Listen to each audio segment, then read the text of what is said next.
At LexCorp Industries, we believe in technology that unites us, where inspiration, innovation, and imagination all come together to create a greater tomorrow today. Now, LexCorp is proud to announce LexOS, the world's most private and secure operating system, engineered with the protection you need and the freedom you want. To celebrate, please enjoy our free Lex Wi-Fi throughout this venue and visit our LexCorp booth for your free portable charging device. LexCorp and the new LexOS, providing the safety and confidence we need in an ever-changing world. Let's build a better tomorrow, today.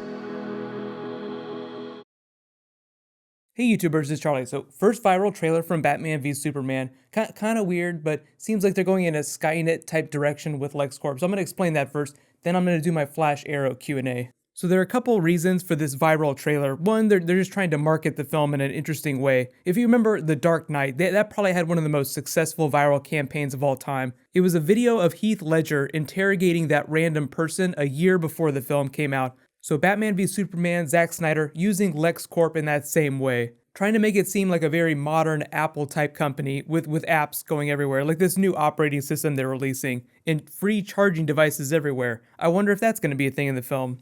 I don't think specifically what's going on in this ad is going to be crucial to what's going on in the film. I think it'll be related. I think they just want to give you an idea of what LexCorp is going to be like in the film versus previous films. As part of this viral marketing, there was like this fake ad that Alexander Luthor Jr., who's Jesse Eisenberg's character, wrote. And it was just kind of honoring the previous achievements of his father, Lex Luthor, and his contemporaries like Ted Kord. So the idea is that the Lex Luthor of previous films is actually Jesse Eisenberg's version of Lex Luthor, is his father. So that kind of explains why he's so young and why LexCorp's business model is a little bit different from previous versions of the company in the comics. And on the side, it also lays some groundwork, like they're like laying tracks for Brainiac to emerge in this universe. Because he might not be the big villain of this film, but I think he'd be a big Justice League villain when they get to that movie. The only thing that I'm worried by is that this is going to turn into like a cross between Ultron from Avengers Age of Ultron and Skynet from the Terminator movies, whereby Tony Stark tries to create this new eye, fuse it with alien technology, like, you know, in this universe it'd be Kryptonian technology, and it turns into this self-aware monster. Like, what if Lex Luthor tries to hack Kryptonian code and it leads to Brainiac? That is just wild speculation. It'd be like a vast departure from Brainiac in the movies, but you know what I mean, you never know. We're starting to move within the 6-month window before the film comes out, so we should be seeing an actual trailer drop pretty soon, maybe closer to the end of the month. Moving into Flash Arrow Q&A territory. So there's actually some things that we learned about Flash and Arrow, you know, like the flashbacks as well as what's going on with Zoom. So I tried to pick some of my questions based around some of that stuff. Just careful for spoilers if you haven't seen the premieres yet. First question, Alex Ramsey asks, what if Zoom is Eddie Thawne from Earth 2? So here's the reason why I don't think that it's Eddie, because Rick Kuznets is going to be a series regular on another TV show. He's only going to guest star on Flash Season 2, and I think it's going to be like Earth 2 or flashbacks. I don't think that they would let the big villain of a season, someone who's going to be ever present in the narrative, be a character that's only going to be around just briefly. I think the idea of Eddie will continue to be important to their emotional arc, but I don't think that they would try to include that twist. Next question, Poke Nerds asks, seems like the Flash is more popular in his city than Arrow ever was. Yeah, I mean, that's just kind of Oliver's cross to bear. He, you know, at the end of the first episode, he had that big call to action. They're still going to be going after him. Quentin, who we now know is working with Hive, is going to be putting together an anti-vigilante task force, just like he had in Season 1. It seems like Damien Darhk is going to tell him to put together this task force and get rid of all the heroes so they can do their business. Next question, Jen asks, Barry's mother has to be alive because Eddie is dead. Well, actually, she still is dead, at least on Earth 1. We don't know what's going on Earth 2 yet. That was the reason the Reverse Flash was so pissed off at Barry when he came back through time. I gave you everything you ever wanted, why didn't you take it? You know, and then they proceed to try and kill each other. The risk of saving Barry's mother was just too great. That's why the other version of the Flash, the other version of Barry from the different time periods said, don't do this, don't save her, we can't do it. Next question, Cyberdirk asks, Why is Barry's father leaving town? Is John Wesley Shipp involved in other projects, scheduling conflicts? Do you think him leaving Central City is just a plot point? Well, he kind of explained it in his speech where he said, how can you grow? How can you continue to become the man you're supposed to be with me still being here? It's kind of a meta statement. John Wesley Shipp, previous version of The Flash, how can this show push forward if we're always looking at the classic version of the Flash TV show? That's like the meta real life example of that. In the narrative of the show, they want to take that crutch away from Barry. His father's kind of an emotional crutch for him. You could also look at it as the show telling us that John Wesley Shipp will continue to guest star, like when he said, "I'll be here when you need me," but he's not going to be there every single week. And if he's not going to be in prison, there's no reason to go back to Iron Heights every week to have those scenes with him. So it's just the show's way of dealing with that issue now. Because it's like, if he's out of prison, then why isn't he around all the time? So for people that are freaking out, don't worry, he's totally going to come back and guest star on the show again. I don't know how many times this season, but he will be back. Next question, Sergio asks, do you think that Cisco will turn into Vibe anytime soon? Or maybe on a third season? Well, I mean, if you're talking about Vibe with the costume, like full-blown Justice League superhero, I don't think we're going to see a version of that this season. I think Cisco will have his powers, but they'll look just like they did in the first episode, where he kind of flashes sideways. It's the scene where it seems like he's having a dream sequence or a flashback. He's actually flashing to Earth 2, where he sees the conversation between Atom Smasher and Zoom. He's just sensing the Earth 2 timeline. That's what he's picking up on. He's like an antenna for Earth 2 right now. That's what his powers are going to look like this season. What'll probably happen is he'll just slowly get better at interpreting those visions. Next question, Dizzy asks, could you mention that Zoom, Hunter Zolomon, does not harness the Speed Force? So I assume you're talking about comic book Hunter Zolomon. In the comics, Hunter Zolomon becomes Zoom because he has an accident while he's on the cosmic treadmill. He doesn't get struck by lightning like most Flashes do, like even the Reverse Flash gets struck by lightning. But Hunter Zolomon's body exists out of time, so like he exists between the spaces in time. So instead of actually like walking down the street, moving through 3-dimensional space, he actually moves through 4-dimensional space. He moves through time. It's kind of weird. Visually, it would kind of look like the exact same thing, so it totally makes sense the TV show would change that. He also wears a costume that looks almost exactly like Professor Zoom Eobard Thawne's costume, which is also why the TV show has changed his look and why he looks blue.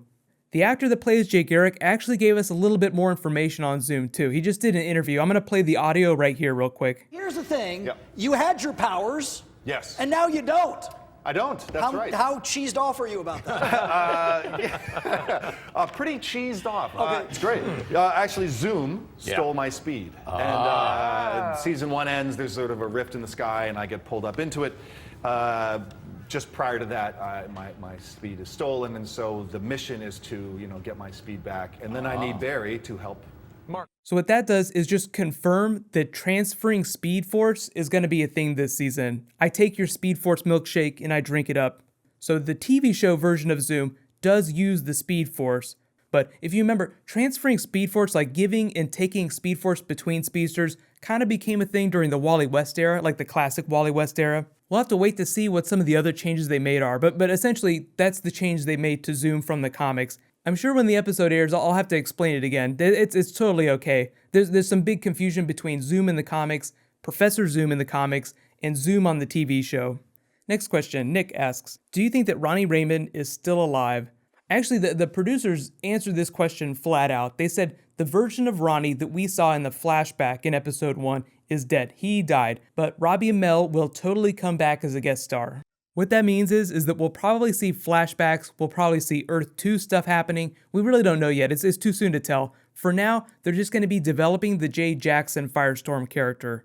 Next question, Rainan asks, this is an Arrow question. I think that Damien Darhk will be the type of villain like Firelord Ozai in Avatar. They'll keep fighting him without success until the last episode of the season. Well, I'm sure they'll score some small victories, but yeah, until they find out what's going on with his powers, they won't be able to beat him. The really cool thing about Firelord Ozai from Avatar is that he was voiced by Mark Hamill, who is the Trickster on The Flash. He came back during Flash Season 1 and reprised his role from the classic series, but he is also coming back in Season 2. Mark Hamill's going to be back as the Trickster. Next question, Superhero Fan asks, Diggle's the name on the grave, Felicity be too obvious, and Thea would leave Oliver to be the only member of the Queen family. Well, I'll say, Diggle is a really solid theory because the producer said that Diggle, like the reason he didn't tell everyone else about Hive that he'd heard about Hive is because he feels really ashamed that he's been so unsuccessful in solving his brother's murder. That's going to be a big part of Diggle's arc this season, trying to find justice for his brother, what happened with him. So even though it seems like he's been a dick to Oliver, he's actually torn up inside because he can't solve his brother's murder, he feels completely ineffectual, and it seems like things aren't going super hot in the city, especially with them not being able to do anything about the ghosts. So Diggle's in a really bad place. This reaction from Oliver at the grave seems totally appropriate for a friend like that dying under bad circumstances. The tone of Barry's reaction also seems appropriate to it being Diggle, because he knows Diggle, he's kind of a friend, but it's not like someone he's been romantic with in the past, like Felicity. Right now, the top two choices are Diggle and Quentin. I would say Diggle slowly moved up the list a little bit higher than Quentin though. So we'll say best odds right now are Diggle, but that could change. Next question, the Snippower asks, where do you think the storylines of the flashbacks are? Why is he going back to the island? Well, they actually explained that mysticism is going to be a big part of the flashback. So when Oliver has that scene in the episode where he says, I've seen some stuff, where he doesn't explain to them what mysticism means, that's what the flashbacks are going to be for.